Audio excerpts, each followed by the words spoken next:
Fala galera, beleza?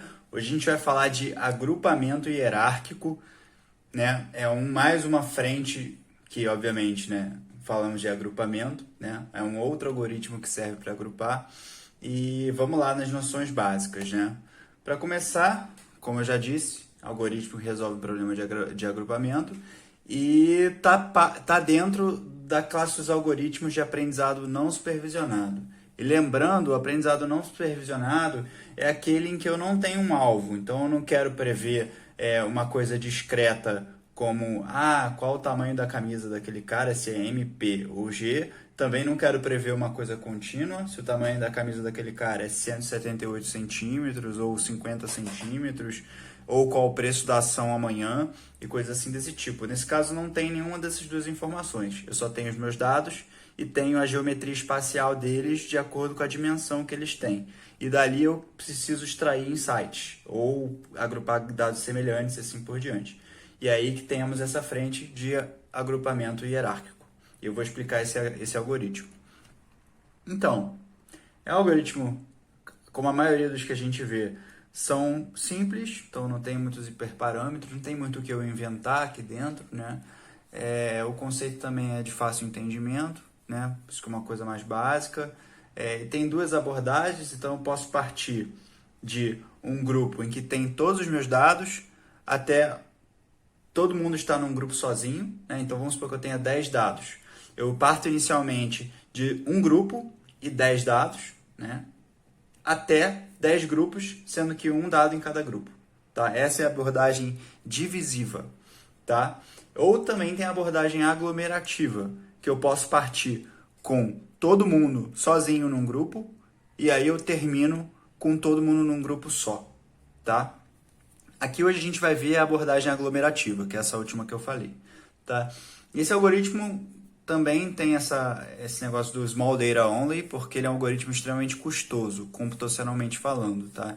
Então, se eu já tiver um dataset ali de, sei lá, 1 gigabyte, nossa senhora, eu não vou conseguir rodar isso na minha máquina. Tá? E aí vamos para o processo de treinamento dele, né? A gente usa essa palavra treinamento quando eu estou mostrando meus dados para o algoritmo, tá? Mas não necessariamente ele vai estar aprendendo algum padrão aqui, no caso do algoritmo de agrupamento hierárquico, tá? E aí, o passo a passo deles é bem simples. Eu calculo a matriz de distâncias e tá aí o gargalo do meu algoritmo. É aí que ele vai torar, ele vai ficar horas nessa etapa, demora muito. E aí a outra abordagem é mais tranquila, que ele vai juntando os dados com base nessa matriz de distância que ele calculou e ele vai atualizar o dendrograma. Você fala, nossa senhora, que diabos é dendrograma?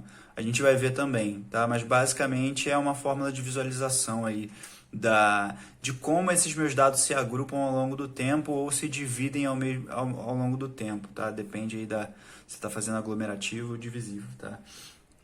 E aí eu vou repetindo esse passo de juntar, no caso aglomerativo, e atualizar o dendrograma até a condição final. Qual é a condição final do caso aglomerativo? É todo mundo estar no mesmo grupo, tá?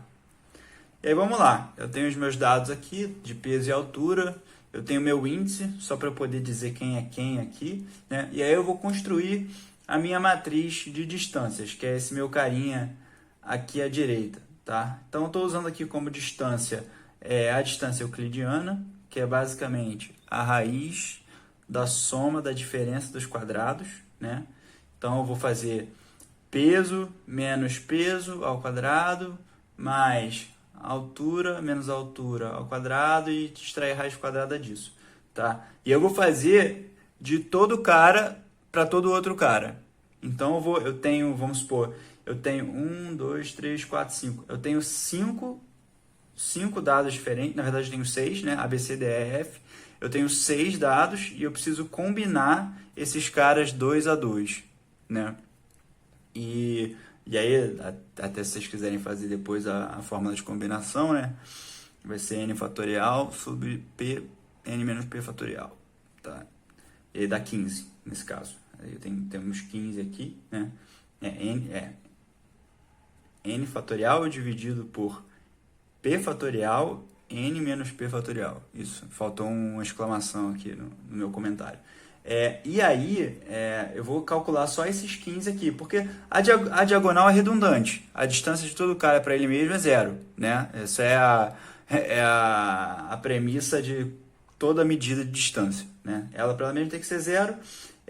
E também a distância simétrica, né? Então a distância de C para B é igual a de B para C. Então não preciso calcular a parte de cima da matriz, que vai ser redundante. Eu vou fazer um cálculo que eu não preciso fazer, né? Porque eu já sei a resposta dele. E aí eu vou preenchendo só essas informações, né? Então eu tenho 5 aqui, tenho 5 aqui, isso.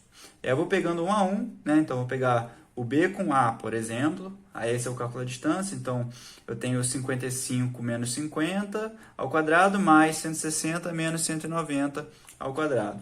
E aí vai me dar esse valor de 10,3, tá? E aí eu vou calculando para os próximos. Calculo. Esse é o processo custoso, né? Mas a gente dá para otimizar isso de algumas formas, tá? Dá até para paralelizar isso, né? Dado que o cálculo de distância são cálculos independentes, né?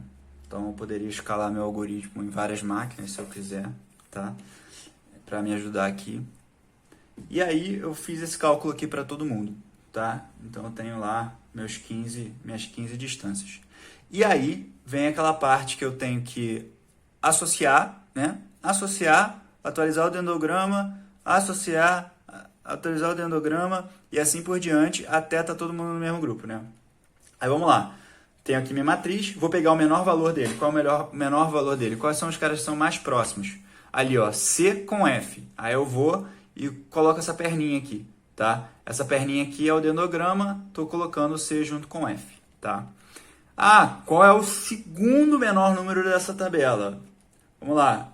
10,3 é o B com o A. Então eu já coloco o B junto do A ali, tá? Agora vamos lá, pegar o terceiro menor número dessa matrizinha. Ó, o 10,8. Então é o D com o A. Só que o A já está em grupo com B. Então eu vou juntar a arvorezinha do B com A com o D, tá? Dá para ver aqui, ó, D com A, né? Só que o A já está juntado com B. Então eu tenho que juntar ele com o grupo que foi formado previamente, tá? E eu vou pegar aqui mais um cara que é esse 11.2, que é o E com o F. Por que a figura mudou aqui muito? Na verdade, eu só troquei a ordem desses caras para não ficar uma coisa muito sobreposta da outra, tá? Para ficar melhor. Mas só que dá para perceber que ao longo desse eixo aqui, né, é que a árvore vai crescendo, ela vai subindo, né? Quanto mais longe os pontos estão do outro, mais longe é essa união, né? Aqui em cima, a união aqui em cima, união aqui, união aqui, união aqui, né? Vou pegar mais um número, 13.9. Pô, 13.9 está unindo o D com o B. Só que quando eu olho aqui, eles já estão unidos. Então não vou fazer nada, tá? E aí eu vou pegar a próxima. 15.6, C com E. Os caras já estão unidos também. Aqui, ó, já estão no mesmo galho, né? Aí vamos lá. D com C. Basicamente, D estava no grupo desse galho, C estava no grupo desse galho, pum, os galhos se juntaram e viraram uma árvore aí, né? Porque todo mundo está no mesmo grupo, beleza? E aí acabou o processo iterativo, chegou no critério de parada. E aqui, só para visualizar melhor como a gente interpreta esse dendrograma e tudo mais, basicamente, esse eixo aqui, ele é como se fosse uma linha do tempo em distância, né? Então, olha, aqui no 5 e pouquinho, o C e o F se uniram, que é basicamente esse cara aqui, ó, o C com F, né? Aqui no 11 e pouquinho, quem se uniu? Quem se uniu aqui, né, no caso, foi o B com A, né? Nesse 10.8 aqui. B com A, não. B com A, nesse 10.3 aqui, no caso, né? Então, eu tenho aqui o 5.4 unindo aqui, tenho o 10.3 unindo aqui, logo em seguida eu tenho o 10.8, logo em seguida eu tenho o 11.2 e, por fim, o 15.8, tá? E aí, visualmente aqui, como é que é isso, né? Eu posso usar o dendrograma para escolher qual é o meu corte e como é que eu agrupo, tá?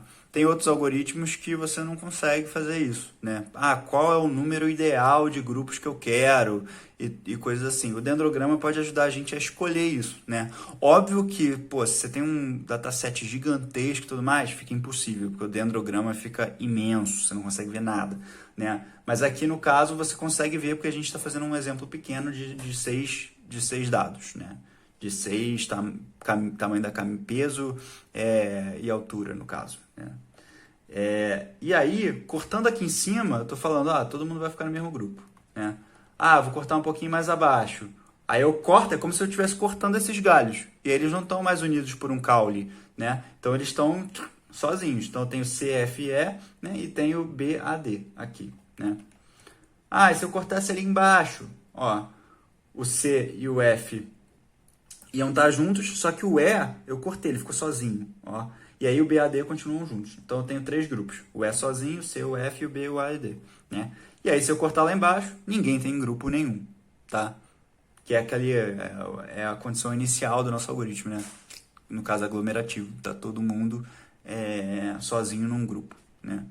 E aí, por fim, o que a gente tem aí do processo de treinamento do modelo é isso. A nossa matriz de distâncias, né, que demora muito para calcular, e o dendrograma com timeline, entre aspas, aí, né, das associações.